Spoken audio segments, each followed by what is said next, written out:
Bom dia a todos. Vamos dar sequência a mais um momento de meditação, de reflexão da obra de Joana de Ângeles, O Ser Consciente. Nós estamos trabalhando essa obra, objetivando aí conhecer um pouquinho mais de nós mesmos, através das pistas e do direcionamento que ela vai dando no seu trabalho maravilhoso, ímpar, muito diferente de tudo aquilo que nós encontramos nesse sentido, Nós estamos falando ainda da humildade, Estamos ainda nesse caminho da humildade, no item necessidade de valorização. A gente já viu, que ser valorizado é uma coisa e sentir necessidade de valorização é uma coisa bem diferente, Quando o espírito tem essa necessidade, precisa ser valorizado, ele realmente passa por processos psicológicos muito complicados, muito complexos, Geralmente de auto-martírio e autoflagelação, porque por mais que ele receba, por mais que os estímulos lhe sejam direcionados, eles nunca lhe suprem a necessidade, porque a única força que nos vitaliza, que nos ajuda a caminhar, é aquela que provém das nossas próprias ações, dos nossos próprios sentimentos.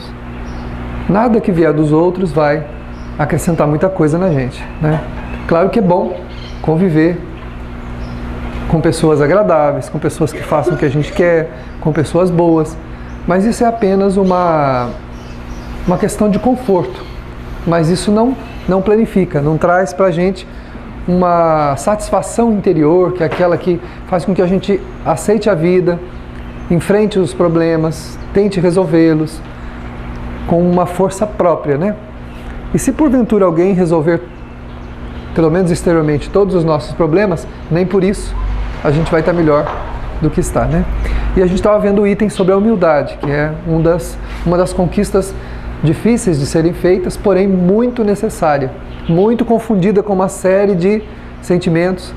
Apatia não é humildade, autocomiseração não é humildade, autoflagelação não é humildade, Subserviência não é humildade, prepotência não é humildade. Tem gente que se acha humilde, E passa passa, como diz na linguagem popular, passa ares de humildade. Age, fala baixinho, com serenidade, olha, aquela postura piegas que irrita as pessoas, ao contrário, ao invés de conquistar. Isso não é humildade também. O homem humilde, ele é sereno por natureza, ele é doce por natureza, ele irradia a humildade, irradia a serenidade. Enquanto que o simulacro, aquele que simula, aquele que vive dessa representação, não cativa ninguém. Pode ser respeitado dependendo da posição que ocupe, ou pode ser completamente ignorado, se não for alguém que sirva para alguma coisa de útil, pelo menos no mundo exterior. Então a humildade é um estado de alma que faz bem para quem o é. Um homem humilde é sereno, é doce e faz bem a si mesmo, A gente estava vendo aí nas aulas passadas uma série de características da humildade. Continuando, a Joana diz assim, que os estímulos que a gente recebe, eles são muito importantes para nós. Por quê? Porque eles desafiam a gente e faz a gente trabalhar estados de alma que a gente desconhece, ou que conhece e não quer perceber, não quer trabalhar. Então esses estímulos, eles são necessários. E a pessoa que carece de uma autovalorização, ou seja, a pessoa que não tem essa valorização própria, que não tem esse sentimento próprio, o que ele faz? Ele parte para dois caminhos, ou aquele que é a exaltação do ego, tentando, de alguma maneira, impor-se, Ele pode partir também para o outro posicionamento que ela coloca como os posicionamentos negativos. Daquele, eu não valho nada, eu não presto, eu não sirvo para nada, eu sou uma porcaria mesmo. Nesse sentido, para tentar chamar a atenção e atrair a piedade dos outros, Os estímulos são necessários. Claro que a gente precisa deles em qualquer nível que seja, porque na verdade ele é uma autodescoberta, mesmo que os negativos acabam sendo um processo de autodescoberta. Mas é preciso que o espírito procure esse conhecimento dessas distorções do sentimento para trabalhá-los. Por quê? Porque senão, ao invés de caminhar para a planificação, ele caminha para a sua derrocada, que culmina em vários procedimentos que nós já estamos acostumados a ver, que é o suicídio, que é o vício, de alguma sorte, a droga, o sexo, o álcool, Depressão, exatamente, as síndromes do pânico e outras tantas que aparecem aí, que na verdade são o quê? São desarranjos da mente, buscando um passado de também desarranjos, expressando-se numa vida de terror e de agonia íntima muito grande. Então, a superação é muito importante, né? A gente ter conhecimento do que a gente é, dos sentimentos que a gente tem para fazer essa superação. Porque ela diz que, nesse sentido, né, o interrelacionamento social, ele é muito importante, ou seja, relacionar-se com as pessoas é muito importante. Muita gente diz assim, eu não gosto muito de conviver com as pessoas, prefiro ficar mais no meu canto, né? Isso é mais orgulho do que qualquer outra coisa.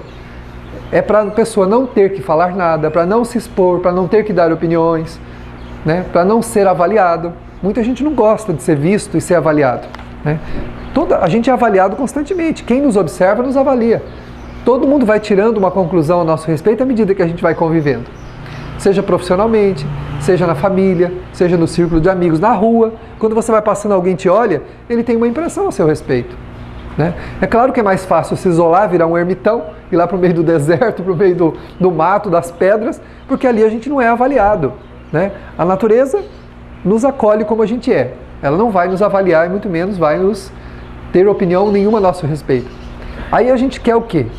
Por que a gente não quer conviver? Porque é na convivência que as nossas saliências ressaltam. As pontas que a gente tem, descobre quando a gente está convivendo. Aí o outro se espeta nelas e começa a nos criticar, ou começa a nos falar a respeito delas.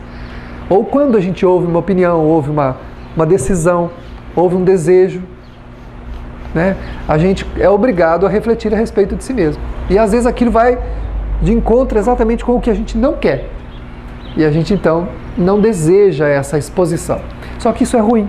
Então a Joana diz que o interrelacionamento pessoal ele é muito importante para a superação de todas as nossas dificuldades. Se você convive, tem a oportunidade de conhecer-se. Se não convive, vai degenerando. O Livro dos Espíritos diz que aquele que se isola degenera, perde a referência de quem é. Com o tempo não sabe mais quem é. Se a gente ficasse anos escondido no meio do mato, ali para algum lugar, sem nunca ter contato com ninguém, passado algum tempo a gente começa a não saber mais quem é. A gente começa a não ter mais entendimento da gente mesmo. Por quê? Porque a gente só se entende através das reações que os outros provocam em nós, né? Os estímulos que a gente vai recebendo para trabalhar, para pagar nossas contas, para cumprir com os nossos deveres sociais, para conviver com os nossos familiares, para conviver com os nossos amigos. Não, todos esses estímulos materiais, espirituais, morais, físicos, eles são agentes de crescimento para nós. Então a gente cresce, a gente é obrigado a movimentar-se no meio de tudo isso. E vai tendo reações. Uma hora reage bem, outra hora reage mal, mas vai aprendendo, né, aos poucos a gente vai entendendo um pouco da gente mesmo. Nossa, eu não podia ter agido daquela forma, nossa, acho que eu fui muito ríspido, né? A gente mesmo fala pra gente, nossa, acho que eu fui duro demais. Esse achar que foi duro demais é um parâmetro já de avaliação, de autoavaliação. Quando é que a gente vai fazer isso se a gente não conviver? Há aqueles também que querem se dedicar aos animais, em vez de se dedicar às pessoas. Só aos animais. Por quê? Porque o animal não provoca desafios. O animal não não obriga a analisar a sua própria natureza. O animal faz a sua vontade, quando não faz, ele tranca ele em algum lugar e o animal fica lá. Você não precisa, né? Não precisa ser desafiado. O desafio que ele provoca é mínimo. São desafios materiais, né? Então a pessoa prefere conviver só com animais. Então a gente vai para aqueles comportamentos esdrúxulos, né, que são os extremos, né, de uma convivência intensa para nenhuma convivência. E a pessoa busca qualquer tipo de fuga psicológica, que seja nos vícios, que sejam comportamentos esses, outros viram colecionadores inverterados, colecionando coisas, e vive dias e dias a limpar as suas coisas. Limpar as suas peças, passar compra produto para limpar, para brilhar, para conservar, tal. E não convive. Não convive. E tem pessoas que são casados, são familiares, não convivem com a família, não convivem enfiado dentro de um cômodo. Passou uma reportagem no Fantástico há pouco tempo de um homem que vivia trancado dentro de um cômodo, fazendo coisinhas lá. E a esposa ficava no quarto bordando. E ela diz que passa dias e dias lá no quarto sozinha, bordando. Eles não têm contato com o vizinho, não têm contato com ninguém, porque o marido resolveu isolar-se. ele só sai de lá para se alimentar e volta para lá. Sai de lá para se alimentar e volta para lá. Depois vai para dormir e eles não convivem, não tem convivência. Então ele vive em função desses objetos que ele elegeu para poder ser a sua companhia durante a sua vida toda. Tem crescimento nisso? De jeito nenhum. Porque a habilidade não é crescimento. Ele adquire uma habilidade de fazer coisas. Mas falta o quê? Onde você vai treinar o sentimento que você vai imprimir naquilo que você está fazendo? Com a pessoa, com o ser humano. Quando você faz caridade, quando você convive com a sua família, quando você trabalha, quando você desenvolve sentimentos que você vai impregnar aquilo que você está fazendo. Se só faz aquilo e não convive, aquele objeto é morto. Por mais bonito, mais elaborado, por mais belo que ele seja, ele é morto, porque ele é desprovido de sentimento. Isso é o quê? Orgulho, porque a pessoa não quer conviver. Normalmente são espíritos, é claro, que são remanescentes de passados de muito fracasso na relação humana. Então ele, ao renascer, onde ele fracassou, ele quer fugir.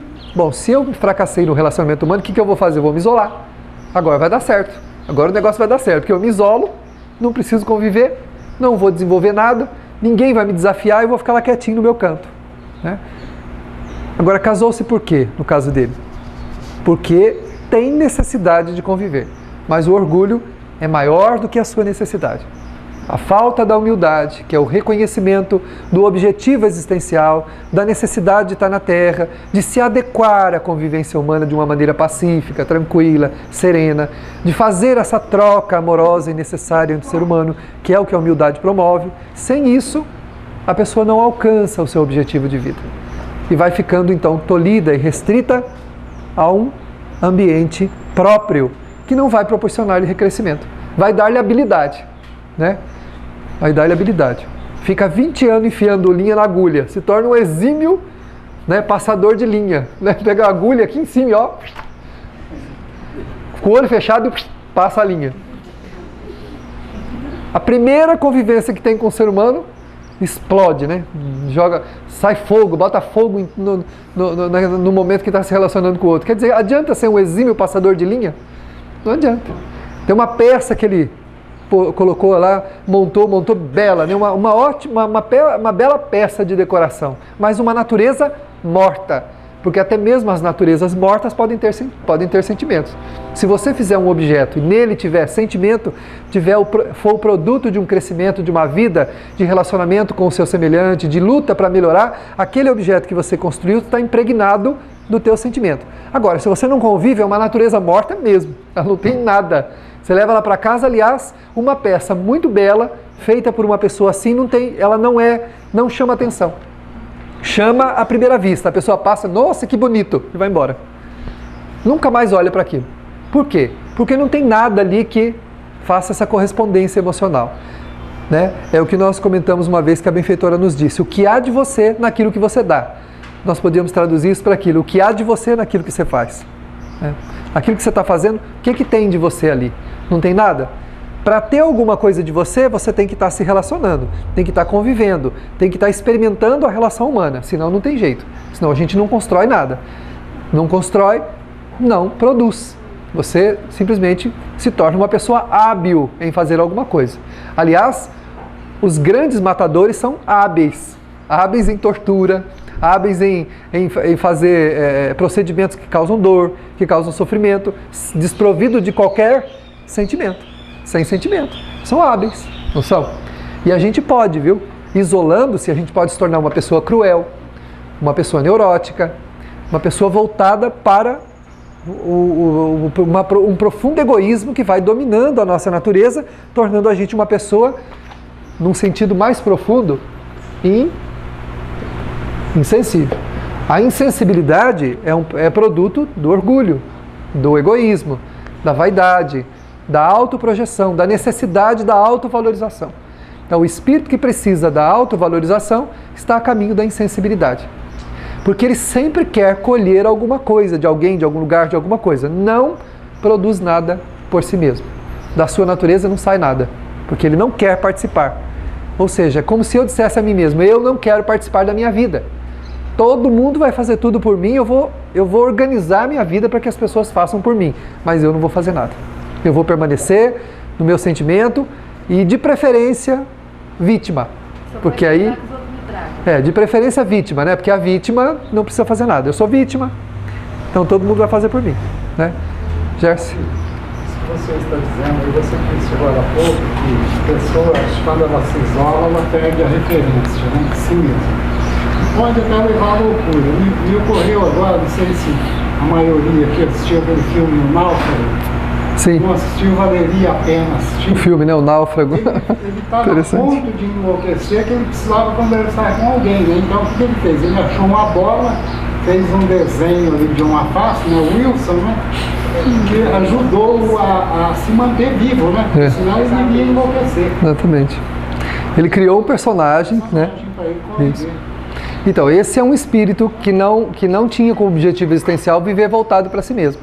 Era uma pessoa que necessitava de relacionamento, de convivência. Criou aquele símbolo justamente porque não conseguia conviver sozinho, né?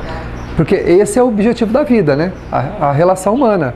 A Joana de Ângeles, ela frisa muito isso, né? O nosso sucesso existencial vai vir do inter-relacionamento, nunca da solidão, né? Nunca da solidão. A solidão só é boa e importante no momento em que a gente tem que orar. Então, recolha-te na solidão do teu aposento e ali faça o teu coloca com Deus.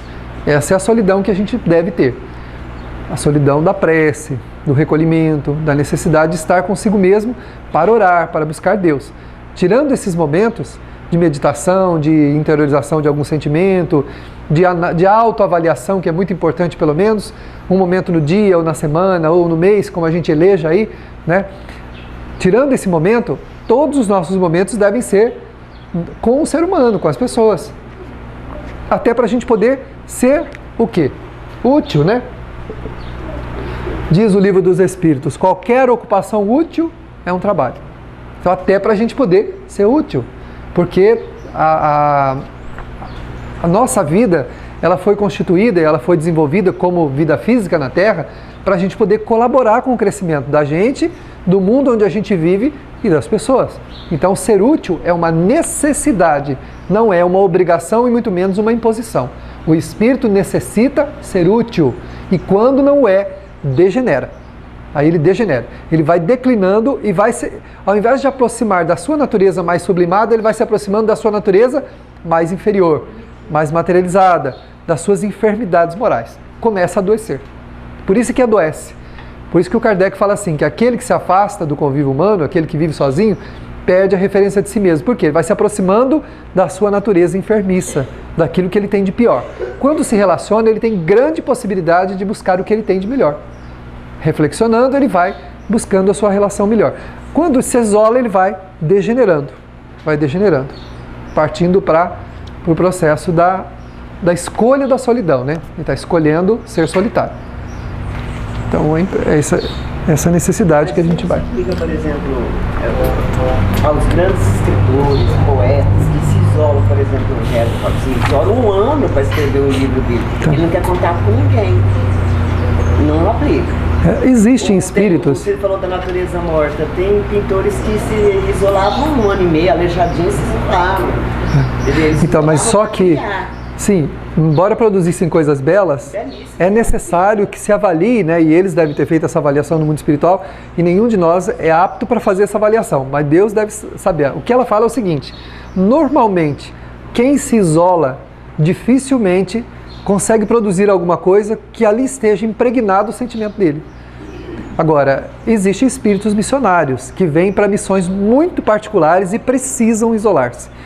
Tem, por exemplo, um cientista que passe 40 anos dentro de um laboratório para desenvolver a cura de uma doença e consegue fazê-lo. Mas nesse sentido, é o espírito que tem um compromisso específico, direto e próprio com ele mesmo para aquela coisa, para aquela causa. A grande maioria da humanidade não é assim. A grande maioria de nós temos compromissos uns com os outros, né?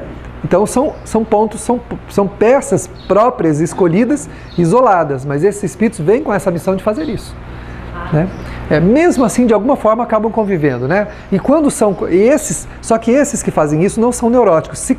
Se precisarem conviver, convivem com tranquilidade. Mas ficam um ano... Ficam isolados. Entender, está certo. Ficam um ano isolados para escrever uma obra, Isso. ou desenhar. Ou só que depois se relacionam tranquilamente. E olha só qual é o interesse, né? Compondo a obra, eles estão pensando na humanidade. Fazendo o que estão fazendo, eles estão pensando na humanidade. O que isso que eu estou fazendo vai trazer de benefício para a humanidade? O cientista que está lá muitas vezes, né, trabalhando na sua fórmula, se ele for alguém voltado de uma missão para aquilo, ele está pensando no bem da humanidade. Então ele está fazendo, quantas vidas eu vou salvar com isso? Quantas pessoas vão se beneficiar disso que eu estou fazendo? Né? Diferente do outro, assim, ele cria para passar o tempo. Eu vou montar pecinhas aqui, porque enquanto eu vou montando as minhas pecinhas, eu não preciso conviver e ocupo meu tempo. Eu vou ocupando o meu tempo. Aí vou fazendo coisas belas, porque, claro, tem tempo, né? Dá tempo de medir, de corrigir, de botar para lá, né? Então, aí vai, nesse sentido, esta pessoa, o que ele produz não tem nada. Agora, o cientista, o músico, o pintor, o literato, né, que isola-se temporariamente para criar uma obra, mas esse isolamento tem um objetivo, que é trazer benefício para a humanidade. Então é bem diferente, mas mesmo assim são almas que escolheram ter esse tipo de vida, essa missão mais isolada para compor uma coisa que vai beneficiar muita gente, né? Geralmente, além de ter espíritos com grande capacidade, muitas vezes são espíritos com grandes débitos, almas com grandes débitos que pedem essas missões, de ficar isolados para criar agora um bem para todo mundo. Exatamente. E você quer coisa mais linda do que as coisas que ele criou, e ele não se relaciona. Então, agora, é possível que depois, na avaliação espiritual, ele deve ter buscado ali o que foi que aquilo de bem que fez tudo aquilo. Além da peça, da obra que ele criou, que benefício teve aquilo para ele, né? Porque não adianta eu criar uma coisa bela para todo mundo e aquilo não ter benefício para mim. Eu crio, mas e aí? E a minha parte? Depois amor. Então, mas será que é o amor? Esse é que é o questionamento que a Joana faz do isolamento. Da dificuldade, da humildade, que é aquela que a gente quer conviver e não se isolar. Será que foi com amor? Será que não foi essas criações não são apenas o quê? Uma forma da pessoa ir botando para fora todo aquele sentimento de autodepreciação que está represado, e ele precisa construir algo para provar para si mesmo que pode, que tem condição de fazer, embora tenha a habilidade. Né? Então é muito complexo avaliar. Mas na generalidade, né, com as exceções, tirando essas exceções desses espíritos, todos nós temos que nos relacionar. A gente veio para cá para essa relação necessária humana que ajuda a gente a crescer. Ninguém vai crescer sozinho. Então esse crescimento precisa, a gente tem, né? A gente precisa, mesmo aquele que opta por viver sozinho, de uma companhia ligada a si mesmo, deve ter trabalhos ou obras que façam com que ele se relacione com os demais. Senão, o bicho pega. Senão a gente entra num quadro. Pode falar. Eu vou comentar que eu pinto. Eu só pinto quando eu sinto sentimentos bons. Quando eu tenho sentimentos ruins, eu não pinto. Mas no ato de pintar, eu me isolo. Para não interferir os restos dos outros sentimentos. Se alguma outra pessoa vem com raiva, ou apressado, ou estressado. Então, o ato em si de pintar, eu me isolo. Só que por todo o resto, o que me motivou a pintar foi... A convivência. Mas só que é circunstanciado só, né? É só no momento da pintura. Né? É como a gente falou, aquele homem não, aquele se trancava no quartinho, coitado, da esposa lá no quarto bordando e ele lá. Então ele passava o dia inteiro na companhia dos seus objetos e ela sozinha. Né? E ela sozinha, coitada. Como que ele vai crescer, ela vai crescer e ambos vão crescer juntos? Não tem jeito, né? Muito interessante isso. Então, esse afastamento, claro, se você vai escrever, não dá para escrever no meio de todo mundo falando, então é melhor recuar, né? Mas esse recuar não é o desejo de se isolar, é apenas o desejo do silêncio, do recolhimento, da introjeção, da introspecção, aí sim, né? Então vamos lá. Então a Joana fala que esse ego dominador, que é o que faz a pessoa sentir-se negativa, né, sentir-se mal, ele acaba isolando a pessoa mesmo no meio de uma multidão. Às vezes a pessoa está no meio de um monte de gente e se sente sozinha. Né? Ela encontra num lugar, todavia não estão ali. Ela coloca aqui. Então a pessoa se torna invisível. E é engraçado, a pessoa dotada desse sentimento, ela não é percebida mesmo. Ela pode se vestir do jeito que ela quiser, ela pode estar como ela quiser. Ela entra num ambiente, ela não é notada. Porque na verdade ela não quer ser notada. O espírito está voltado para dentro e não para conviver, não para se relacionar. Então, por melhor que ela faça, ou se produza, ou se beneficie de algum adereço exterior, ela não é percebida. E isso torna ainda pior a situação dela. Porque é aí que a ideia de que ela não vale nada, de que ela não é interessante, de que ninguém a gosta dela, essas ideias acabam firmando mais ainda. Enquanto que o homem humilde, ele pode entrar vestido né? de chinelo numa festa, né? Que não tem problema. Ele pode entrar de uma maneira simples, sem chamar a menor atenção. Não tem jeito. Por onde ele passa, as pessoas o observam.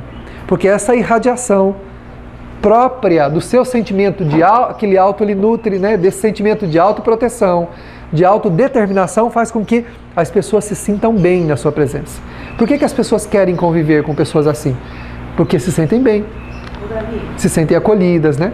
Timidez é orgulho?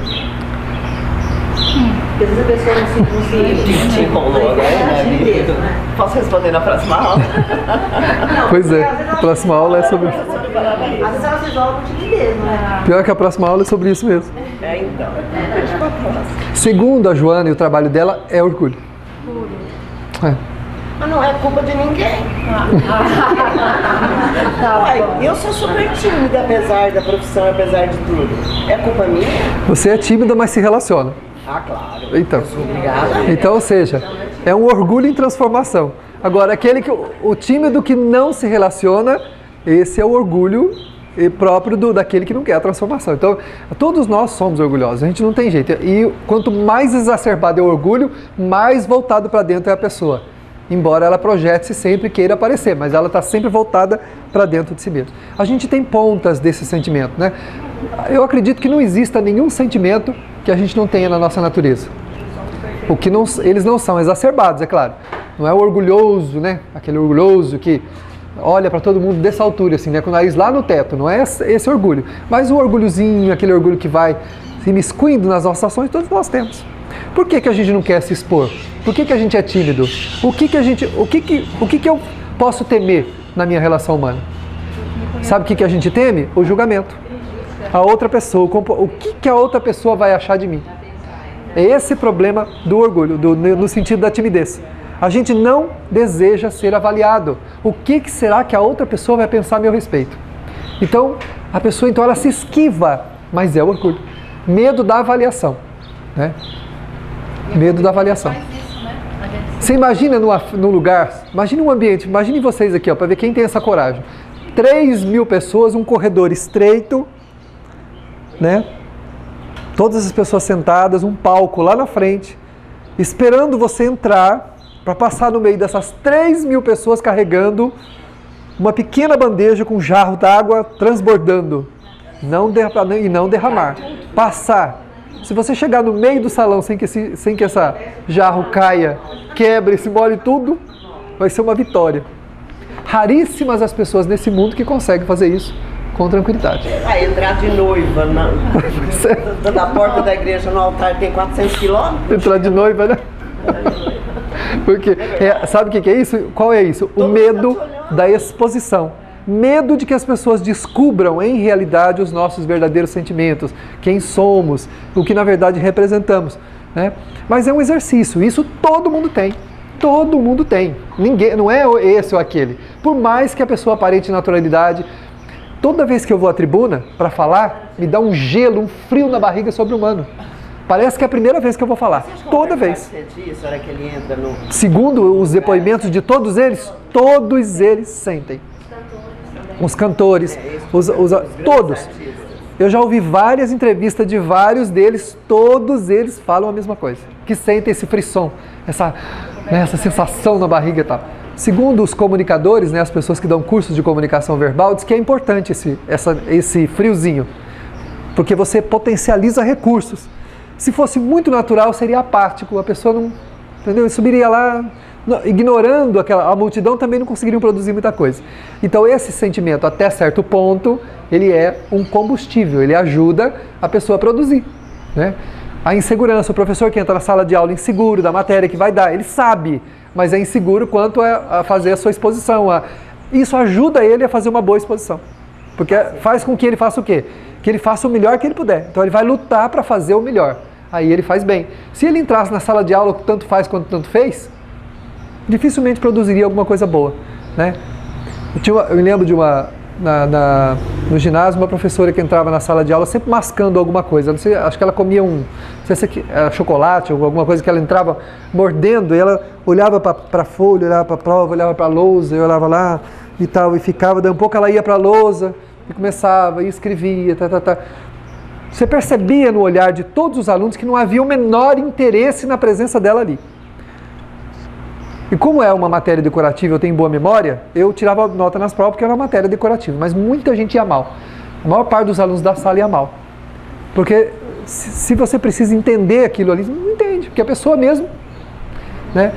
Então é apática, né? Então esse frisson é natural, é muito natural, né? Tem que passar logo, né? Quando dava aula era isso, você entra, dá... Isso, ele é o impulsionador, né? É claro, eu também, quando começa a palestra, depois quando a palestra começou a andar, aí acabou, aí já vai... Aí tranquiliza. Mas no início é toda vez. Toda vez. Para mim parece que é a primeira vez que eu vou falar. Mas no Rock in Rio, todos os entrevistados que passou depois lá, todos eles falam, e aí, como é que é a hora de entrar no palco? Você te dá aquele frio, você fica naquela tensão. Tá vendo? Você sabe que tem 100 mil pessoas ali. Isso. Você não pode falhar. É isso mesmo. E são cantores, A Ivete Sangalo mesmo, para entrar no palco, ela teve que rezar quase 10 Ave Maria, Pai Nosso, para poder... Muito bem, exatamente. Isso aí é o quê? É um ato de humildade, porque é o reconhecimento de que a gente não é lá aquela coisa, né? De que você, mas ao mesmo tempo a coragem de falar assim, não, mas o que eu tenho eu vou mostrar. Então eu vou mostrar. É isso que é a humildade. A humildade é a serenidade de saber reconhecer que a gente não é perfeito, mas também a ousadia e a coragem de fazer o que a gente tem que fazer. Esse é o homem humilde, não é o apático, nem o subserviente, que eu falei no início. O subserviente é aquele, tá tudo bom, né? Pois é pra cá, então vamos lá, é pra lá, então vamos pra lá também. Quer dizer, esse não é humilde, isso é o subserviente. É a pessoa que não tem vontade própria. Isso não é né? Esse não produz nada, esse não produz coisa nenhuma. Agora, o outro sim, é aquele que sabe dizer sim sem magoar o outro, sabe dizer não sem magoar o outro, não tem preocupação de convencer ninguém de nada. Ao contrário, trabalha as suas próprias convicções, os seus próprios sentimentos. A gente não vem no mundo para convencer ninguém, nem para dizer para as pessoas que a gente é melhor ou pior, muito menos para parecer melhor ou pior. A gente é o que é. E conviver com essa realidade é muito importante.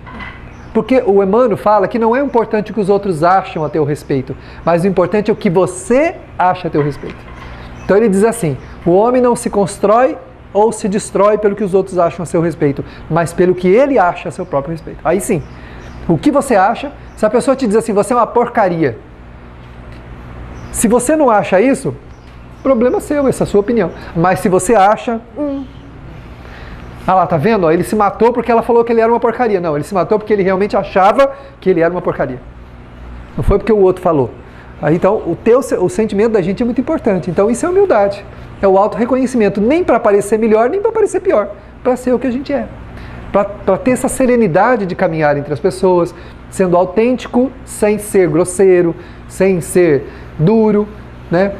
Ser verdadeiro, mas de uma verdade comedida. Ninguém chega no rosto do outro e fala tudo que pensa com a justificativa de que é autêntico. Isso é grosseria, isso é falta de respeito. Nem tudo que a gente pensa e sente a gente deve falar. Deve primeiro avaliar as condições, se é correto ou se é propício dizer aquilo. Se é conveniente. De repente não é conveniente. A gente vai ensinar muito mais pelos exemplos do que pelas palavras. Se você quer convencer de que as pessoas estão erradas e mostrar aquilo que você acredita, proceda da forma como você acredita. Pronto, só isso. Se houver espaço para falar, fale. Não há espaço para falar? Não fale. Não é esse negócio de querer, a gente não pode querer enfiar a goela abaixo das pessoas tudo que a gente pensa. Uma pessoa me disse certa feita, se eu não chegar e falar tudo que eu penso, eu fico um negócio aqui dentro e parece que eu vou explodir. Isso é orgulho. Isso é orgulho. Porque a gente não vai ficar bem porque falou o que quis. Esse é um grande engano. A benfeitora disse assim, a pessoa fala assim, mas se eu não falar eu vou explodir. eu vou me envenenar. Mas para poder falar, você tem que se envenenar primeiro. Porque se você vai dizer alguma coisa dura para alguém, primeiro você tem que criar um sentimento próprio para dizer isso para a pessoa. Para você dizer alguns desaforos para alguém, você tem que primeiro se desaforar. Você tem que criar uma atmosfera interior muito ruim para depois você falar isso para a pessoa. Porque ninguém vai chegar para o outro e falar assim, você não vale nada, como você não presta, né? Você fala isso? É assim que a gente fala? Oi, queridinho, como você não presta? Pelo contrário, a gente primeiro se inflama, né? Taca fogo no coração, põe fogo no estômago, nos rins, se envenena todo e depois joga para cima do outro. É assim que a gente faz. Então, nesse sentido, é bom falar? Depende. Tem que avaliar. É propício falar? É conveniente que eu diga o que eu tenho que dizer? Melhor é viver do jeito que eu acredito que eu preciso. Tentando falar, melhor do que falar é viver o que eu quero falar. Se eu viver, tá tudo bem. Exatamente. Isso é humildade. Humildade é isso, a gente saber reconhecer esses posicionamentos, muito importante. Não é perder a personalidade. Humildade não é você se despersonalizar para ficar sendo cordeirinho, ouvindo e atendendo a vontade de todo mundo e não tendo a tua vontade. Não é isso. Se acomodando a tudo, a qualquer coisa, achando que isso é humildade. Não, isso não é humildade. Humildade é você se posicionar bem sem ferir os outros. Que as pessoas se sintam feridas é um problema delas, mas você intencionalmente não ferindo ninguém, tendo a tua vontade, tendo o teu jeito, aprendendo a falar, mas muito mais do que falar, viver aquilo que prega. Aí nesse sentido é muito bom, né? Davi, pedir ajuda já é o início de caminho para a unidade? É um caminho. Porque isso é um auto-reconhecimento. É o reconhecimento de um limite. Eu reconheci que daqui para frente eu não consigo ir sozinho. Então, o que tem eu pedir, né, eu receber uma ajuda para poder caminhar até ali mais? Isso é um início de humildade. É um ato de humildade. Pode falar?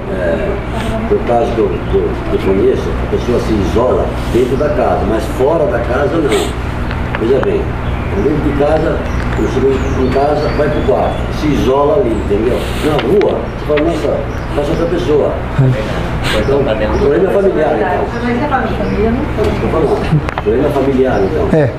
Ele não está tendo humildade em relação ao processo familiar dele. Né? Ou seja, eu não tenho necessidade dessas pessoas, dessa convivência, mas não quero conviver com esses daqui. Porque vão me desafiar naquilo, porque a família desafia a gente naquilo que a gente tem transformado assim, gritantemente. É o mais importante para nós. Porque uma pessoa te fala um desaforo lá fora e você ignora. Quantas vezes você ouve coisas de pessoas estranhas e não tem efeito nenhum? Mas ai de alguém de dentro do lar falar alguma coisa pra gente. Quando fala, a gente fica muito bravo, fica muito irado. Por quê? Porque é com eles o nosso compromisso mais próximo. É ali que estão os nossos maiores enganos, a nossa necessidade de reconquista, de crescimento. Então ali é onde a gente é desafiado verdadeiramente nos nossos valores. É ali que a gente é desafiado. Então eu não quero isso porque eu vou ter que aprender, vou ter que doar, vou ter que ceder, vou ter que... Né? Então eu prefiro fazer o quê? Eu prefiro conviver lá fora, porque lá fora eu não tenho grandes compromissos. Então o que a pessoa me disser ou deixar de dizer, não tem efeito nenhum. Né? Então o compromisso maior de todos nós é realmente a família, é o lar. E é ali que está o nosso maior desafio também. Por que chama desafio? Porque não é uma imposição. São desafios. A gente não é obrigado, mas é convidado. Né? O desafio é o quê? Um convite. A vida desafia, a gente aceita se quer. Então a vida te desafia a superar esse sentimento. Por quê? Porque está presente com você no teu lar alguém com quem você tem muita dificuldade. Então você está desafiado a conviver. É um convite. Aí a gente aceita se quer. Se eu aceito e convivo e consigo conviver bem com a pessoa apesar da dificuldade dela, eu cresço com isso. Se eu não cresço, eu simplesmente estagno, interrompo esse crescimento. Posso até piorar, porque se eu me digladiar com a pessoa, se eu entrar em crise relacional com ela, o que vai acontecer? Eu vou piorar a situação que eu já tenho. Ignorando, eu estaciono. Não vou conviver. Então eu sei que aqui é ponto minado. Toda vez que essa pessoa fala comigo, dá problema. Então o que eu vou fazer? Eu vou deixar quieto, não vou conviver. Isso não é uma autoflagelação, de uma certa forma, né? Pode ser. Pode ser uma autoflagelação. Depende muito da ótica do espírito, né? Mas na verdade você está adiando, né? Você está adiando aquele processo. Porque o desafio todo desafio ele é um processo de superação. Então, se eu não aceito o desafio e não convivo com esse desafio, o que eu estou fazendo? Eu estou adiando o processo de superação. Está ficando estacionado. Se eu me digladiar com a pessoa, estou piorando. Estou comprometendo mais o processo. Aí a próxima estadia minha com esse ser vai ser um pouco mais complicada que essa. Então, se a gente tem pessoas com problemáticas que a gente precisa, entre aspas, esse precisa, porque ninguém é obrigado, mas se a gente precisa criar um clima de entendimento com a pessoa, a gente tem que fazer das tripas ao coração, como diz na linguagem humana, né, popular aí. Por quê? Porque a gente tem que amenizar, não estacionar nem piorar. Então, se você já não digladiar com a pessoa, convivendo com ela tranquilamente, renunciando, tendo paciência, você já está superando, já está crescendo. Né? Agora, a sublimação desse sentimento fica para depois. É a teoria dos pontinhos lá. É, exatamente. No caso aí, você falou assim, você deixar pra lá, você está aqui, omitindo, essa decisão, é o orgulho, no caso, né? E quando a coisa assim, você tenta conversar e faz ganha acordo, e a pessoa do outro lado, ela não tem, então você tenta, então como é que fica? Mas a gente veio para isso mesmo. A gente veio para tentar mesmo. Tentar, e a pessoa não... Olha só, olha o que o Dr. Bezerra diz numa mensagem dele. Se você lutar para conquistar uma virtude uma vida inteira e deve fazê-lo, e às vezes vai ter que acontecer isso mesmo. Você vai lutar por um processo uma vida inteira. Numa outra encarnação, esse processo vai ser inato. Aí já nasce com você aquela superação. Se a gente não tentar, não fizer esforço, a gente não cresce. Então, os nossos desafios existenciais não é um desafio de um tempo, é um desafio de uma vida inteira. Então, a gente não pode desistir dos nossos processos, porque eles não... Tem pessoas com quem a gente não vai conseguir progresso, mas pelo menos da tua parte você vai conseguir crescer. Porque se você conseguir renunciar, ter paciência, ter tolerância, compreensão, quando muita gente confunde compreensão com apatia. Quando eu compreendo uma coisa, eu não estou dizendo que a outra pessoa está certa. O nosso orgulho fala assim, mas se eu compreender ele vai achar que ele está certo. Entendeu? Mas isso não é importante, porque quando você compreende, você não está dizendo para outra pessoa que ela está certa. Você está dando o direito a ela de ser o que ela quer ser. Você está dizendo para ela assim, ó, seja o que você quiser ser, mas eu não vou me incomodar com você. Então aí você vai orientar, você vai falar, vai indicar o caminho, vai exemplificar e vai ficar bem. Se a outra pessoa não ficar, é um problema dela. Se não há o entendimento, se ela não consegue aceitar o entendimento, ela não consegue aceitar. Mas o problema é da nossa parte, é que a gente desiste, né? A gente faz um tempo e fala assim, não vou mais, não aguento mais fazer isso, só eu que tenho que ceder, só eu que tenho que procurar, só eu que tenho que fazer, você não tem jeito, então eu larguei mão de você. Quer dizer, é a gente que não consegue prosseguir, né? Porque se eu fui convidado, né? Se eu fui convidado pela vida a esse desafio, é porque eu tenho um sentimento para superar. Tem alguma coisa que eu tenho que superar. Então é importante para mim. Se o outro não conseguir entender, não conseguir acatar, não conseguir fazer, isso é um problema dele. Mas eu preciso fazer a minha parte. Você vai conviver com uma pessoa alcoólatra a tua vida inteira. A superação é de quem? Sua ou dele? É sua, é minha. É minha. Então eu vou fazer o quê? Eu vou superar o meu sentimento que faz com que eu me sinta limitado em relação àquela pessoa por causa do alcoolismo dela. Segundo ensinam-nos as entidades venerandas, os defeitos dos outros não deveriam criar limites para o nosso sentimento em relação a elas. Mas infelizmente o nosso orgulho, a nossa vaidade faz isso. Faz a gente querer desprezar, não querer conviver, querer afastar a pessoa. No caso, esse combate, segundo combate, né? Ele desacelera a gente, né? Faz a gente, às vezes, acaba não sabendo o que está fazendo, né? Acaba ficando perdido. Tem que ser o bom combate. Mas por que a gente fica perdido? Porque a gente quer viver a vida do outro. Você quer que o outro se encaminhe para onde você está indicando. a gente não só exemplifica, fala e orienta, a gente fica querendo que ele faça. Como ele não faz, eu me sinto fracassado. Tá vendo? Ó, eu sou uma porcaria. Volta aqui de novo no capítulo da autocomiseração. Tá vendo? Ó, eu não consigo fazer com que ele faça o que eu estou querendo, então eu não valho nada. Eu não significo nada para ele, eu não significo nada. Esse é um engano. Você faz isso, na hora que acontece esse ato, eu não me sinto assim, no caso, não sentiria desse jeito. Claro, tudo bem, deixa para uma próxima conversa. Tá, mas é o sentimento assim mesmo? Se for, você fica em paz. Se não, então tudo bem, então tá certo. Se não fica em paz, não tá certo, entendeu? É isso que eu estou tentando dizer. Porque senão a gente começa, por exemplo, eu não consigo e começo a sofrer. Como a outra pessoa não procede, e não está errado que é realmente porque você quer o bem da pessoa, quer que ela fique bem. Mas o problema é que você não tem como controlar isso, né? Essas ações e reações é próprio da pessoa, da natureza dela. A gente não pode controlar. Então, por que eu tenho que me sentir fracassado? Porque com o comportamento não tem, né? Agora, é claro que tem casos que tem agressões, tem um comportamento inadequado, indevido, né? Aí a pessoa vai ter que criando um ambiente de autoproteção para poder saber até que distância ela pode se aproximar do outro no sentido de colaborar, mas também não se destruir, né? Lógico. Por isso que existe também separações. Por que tem os divórcios, separações em casos de casais, por exemplo, ou de amizades que se rompem? Porque chega a determinados limites onde a pessoa precisa se proteger. Aí não dá para ela ir mais. A integridade dela está sofrendo com isso. Aí ela tem que recuar. Aí acontece o processo de recuar. Mas fora isso, quando não é esse o problema, quando realmente é só a atitude do outro que incomoda, aí nós precisamos reavaliar o nosso sentimento. A gente precisa continuar fazendo. Continuar fazendo. E continuar se sentindo bem porque está fazendo. Mais uma vida inteira. Não pode ser um tempo, né? É que a gente faz um tempo e já fala assim, não tem jeito. Não tem jeito mesmo, então eu vou abandonar. Vou largar a mão. Você tem um hábito que eu não gosto, não tem jeito, você não conserta. Quer dizer, então eu preciso avaliar o meu sentimento, né? Porque aquilo não é a pessoa. O comportamento dela é o meu desafio. É o meu desafio, é a minha superação.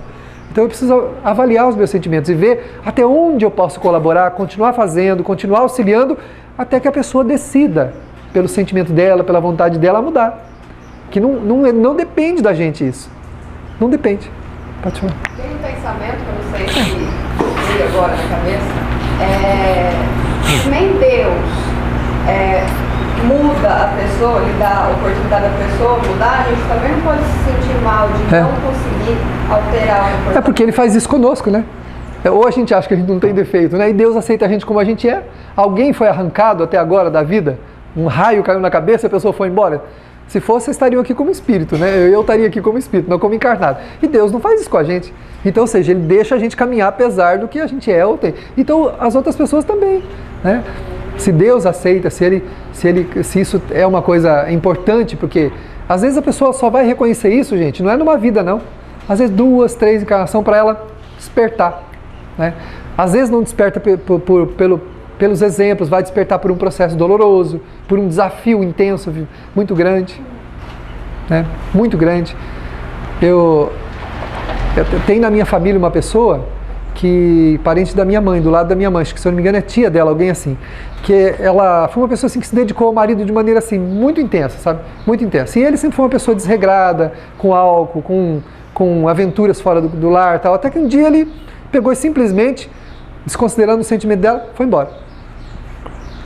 Passou acho que 15 anos fora de casa. E ela cuidou, criou os filhos, né, cuidou da família, continuou agindo. Uma bondade, sabe? Aquela pessoa que você gosta de ficar perto dela, sempre sorrindo, cantando. E ninguém entendia isso, falava que ela era omissa, que onde já se viu uma coisa dessa, ela fica quieta, ela não exigir dele isso, exigir dele aquilo outro, e ela lá, tal. 15 anos depois, ele retorna com uma enfermidade degenerativa. Numa situação já quase indo para o término. Ela cuidou dele, aí você imagina o que o resto da família falou, né? Imagina, receber ele de novo lá, queriam matar ela, né? Já se viu a coisa. Pois ela cuidou dele, até o finalzinho, ele desencarnou. Por quê? A gente pode achar o que a gente quiser, mas ela não dependia das atitudes dele para ser feliz. Ela o amava a despeito de qualquer coisa. O amava. Ela o amava. A despeito do que ele era, do que ele fazia, do que ele... Porque isso era um problema dele. Era um problema dele. O amor dela não tinha nada a ver com o amor dele. Esse é o nosso problema. Eu te amo. Vocês não vão falar? Eu também. Então, eu também. Esse é o problema. Ela não tinha necessidade do eu também. Era só, eu te amo. Pronto. Ela amava. E isso era importante para ela. Do jeito que ele era. Sabia das fraquezas dele. Tinha o quê? Um sentimento que não era esse daqui, ó, de autocomiseração. Ao contrário, ela tinha certeza do sentimento dela, então ela não precisava ter autocomiseração. Ela tinha misericórdia, piedade dele. Quando ele foi embora, ela sofreu, é claro, porque ela o amava, viu se ausentar dos filhos e tal, e ela cuidou deles, ela fez o que ela pôde por eles, pelos filhos. Ele voltou, o amor continuou. O amor nunca morreu. Aí ela cuidou dele. Estar do jeito que ele estava era um problema de quem? Dele. Ele construiu aquela dor para ele mesmo. Ela cuidou dele, foi para o desencarno. Né? Pronto. Continuou serena, como sempre foi. É fácil isso? Claro que não. Lógico que não. Para isso, para a gente conseguir isso, a gente tem que fazer o quê? Superações. Né? Aceitar os desafios sem depender do que vem do outro para a gente poder ser feliz. O problema é que a bendita falta de humildade faz com que a gente dependa dos outros para poder ter suporte para o próprio sentimento. E aí a gente nunca vai conseguir. Porque a gente nunca pode prever nada. Ou seja, o que vem das outras pessoas para nós não nos acrescenta coisa alguma. É o teu sentimento que te faz bem. Que sentimento fez com que ela vivesse toda a vida bem, apesar dele ter partido e ficado 15 anos fora? O sentimento dela, o amor dela. Mesmo à distância, ela continuava amando ele. Né? Conheci também no meu trabalho uma senhora, que era faxineira, fazia o serviço todinho e ela tinha um casamento também mais ou menos no mesmo molde. Só que o marido não foi embora de casa, era uma pessoa complicada, tinha suas aventuras, fazia um monte de coisa, voltava tarde da noite, quando ele chegava à noite em casa, tinha a sopinha dele, a roupa dele lá, a toalha, tudo arrumadinho para ele tomar o seu banho e tal. E aí, quando a gente uma vez, eu perguntei para ela, mas dona fulana, para não dizer o nome dela, né, porque, tadinha, é uma pessoa maravilhosa, mas a senhora, como que a senhora pode aguentar isso, né, mas assim, ela falou assim, para mim ele é um filho rebelde, ele é um menino arteiro. Ela fala assim, um menino arteiro. Ai, meu Deus do céu, viu? Que sentimento é esse, né? Mas por quê? Era uma pessoa que trabalhava cantando. Se você passasse, hoje não, hoje eu passo lá que você passa nos dedos assim, tem pó para tudo quanto é lado. Se você passasse qualquer canto, aposentou, qualquer canto da sala, você encontrava a sala que estava brilhando. E a gente se sentia bem, numa atmosfera tranquila. Por quê? Uma pessoa que amava. Apesar de tudo, amava. Então ela tinha prazer em trabalhar, ela trabalhava cantando. O pessoal perguntava para ela, mas a senhora não tem medo de ficar aqui até tantas horas da noite? Porque o trabalho dela era noturno, ela entrava, a hora que a gente saía, ela entrava para fazer a limpeza do prédio, das coisas, né, de algumas salas lá e tal. E ela ficava até altas horas da noite sozinha, cantando, trabalhando, arrumando tudo, limpando, fazendo. Ou seja, é o espírito humilde, que é autossuficiente. O seu sentimento lhe sustenta.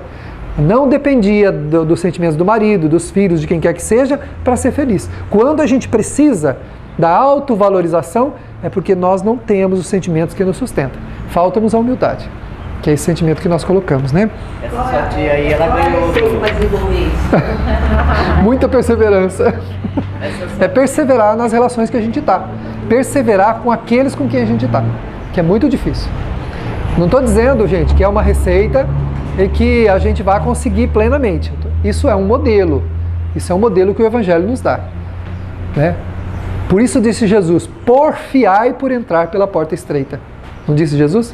Porfiai por entrar pela porta estreita. É difícil conviver com aqueles que nos trazem dificuldades. É fácil conviver? Não é. Mas é justamente isso que faz a superação. O convite da vida é o desafio para a gente trabalhar o nosso sentimento. Então, o alcoólatra, a pessoa mentirosa, o desonesto, a pessoa agressiva, a pessoa completamente irresponsável, são desafios nossos. Mentira não construtiva. Oi? Não existe mentira construtiva. Ó, não tem mentira branca, mentira piedosa, mentira construtiva, mentira é mentira. tem jeito. Ah, tem sim, mentira piedosa. Você pode omitir de vez em quando, não pode mentir. Deixar de falar é uma coisa, né? Falar, mentir já é outra coisa. Mal é sempre mal, não pode esquecer isso, né? Então vamos lá. Então esse convite, gente, né, é muito importante para a gente fazer a nossa superação. Então, encerrando esse item da humildade, né, ela coloca aqui no final, quando a pessoa superou esse estado, né, conseguiu trabalhar esse sentimento de humildade, que não é a subserviência, mas é aquela pessoa que tem certeza dos seus próprios sentimentos e não precisa da valorização, ela já é valorizada, autovalorizada, né? Não precisa nem de um obrigado. Se você necessitar de um obrigado sequer, quando você faz alguma coisa para alguém, está no processo ainda de autovalorização, necessidade de valorização.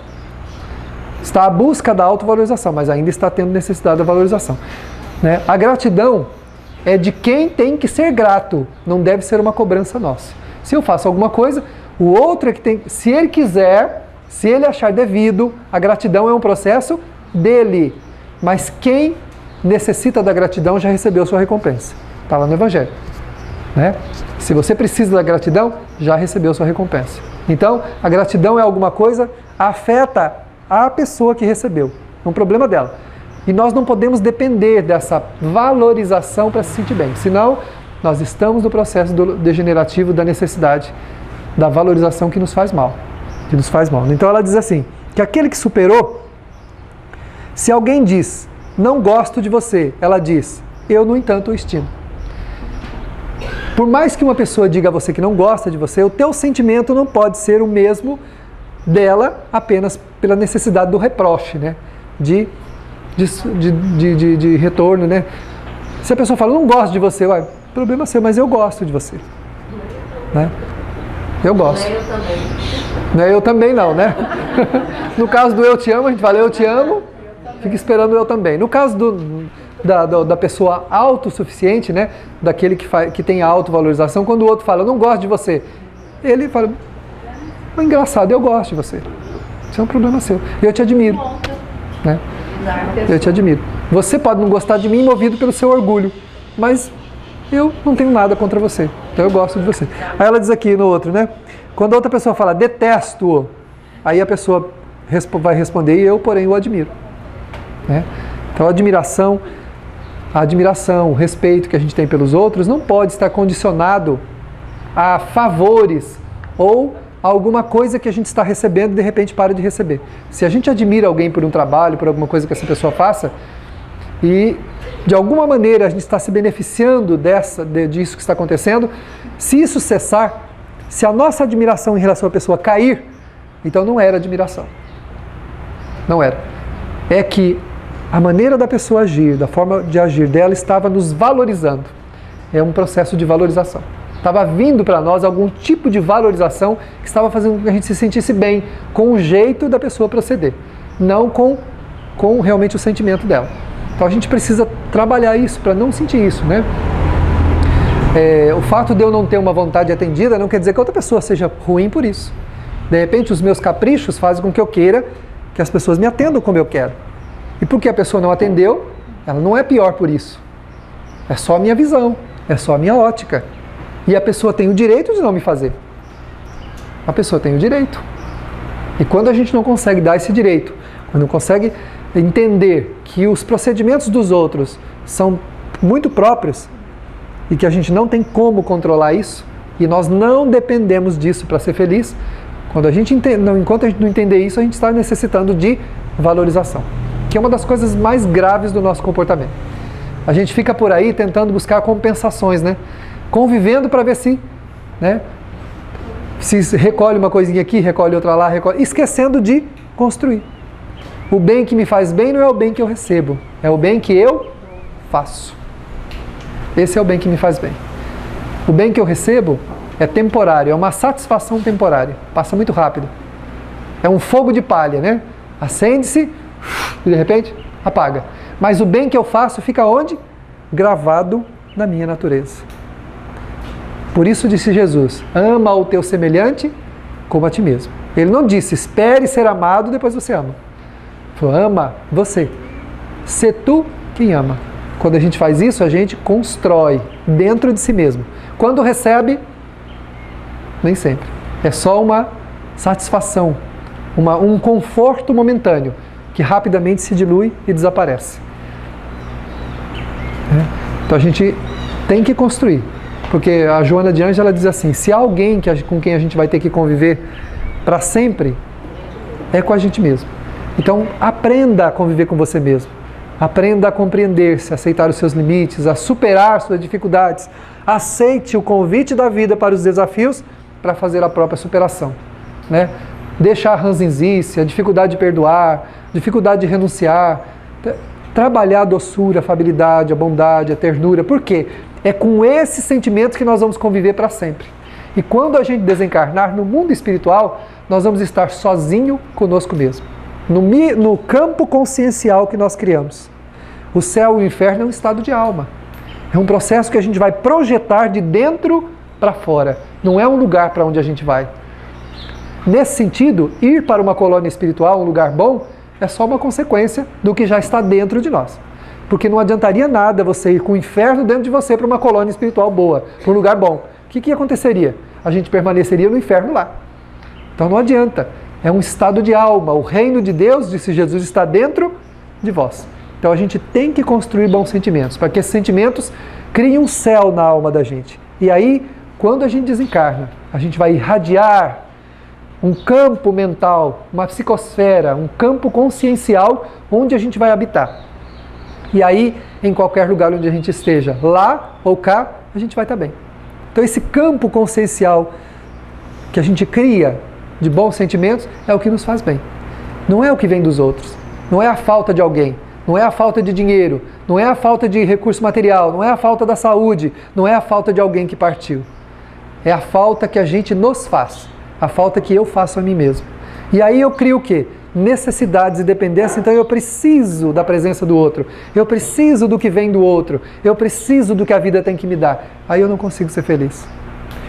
Então se a gente quer superar qualquer coisa, que seja da perda de alguém, a perda de alguma coisa, ou a falta de alguma coisa, até mesmo da saúde, diz os Espíritos Amigos, somente a prática do bem ensinada por Jesus pode criar esse clima de autossatisfação. E aí, se alguém partiu da minha vida, eu vou chorar de saudade, e não de angústia, de desespero pela falta da pessoa, porque eu sei que ela está viva, eu sei que ela existe, que ela está num lugar e que o bem que eu fizer vai me ligar a ela. Entendeu? O bem que você fizer vai te ligar ao teu ente querido, onde ele estiver. Então é preciso criar esse campo, né? Que é o chamado campo consciencial. E esse campo consciencial é próprio da natureza em transformação. O espírito que deseja superar-se a si mesmo encontra sempre um campo fértil à sua frente. A luz divina, a luz do amor de Deus, nutre as criaturas nesta caminhada de autossoerguimento. Aprendamos a olhar com serenidade e ternura aqueles que convivem conosco, mesmo que, contrariando-nos as expectativas, traze-nos acicates íntimos. Sejamos bons servidores, como nos anunciou Jesus no seu Evangelho, amando, respeitando, servindo e superando os próprios limites.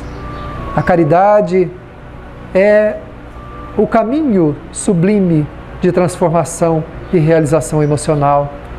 É a mola propulsora que há de nos lançar acima das enfermidades e das dores que sofremos. A caridade é a bendita, a sublime e a amorável trajetória de luz que possamos trilhar.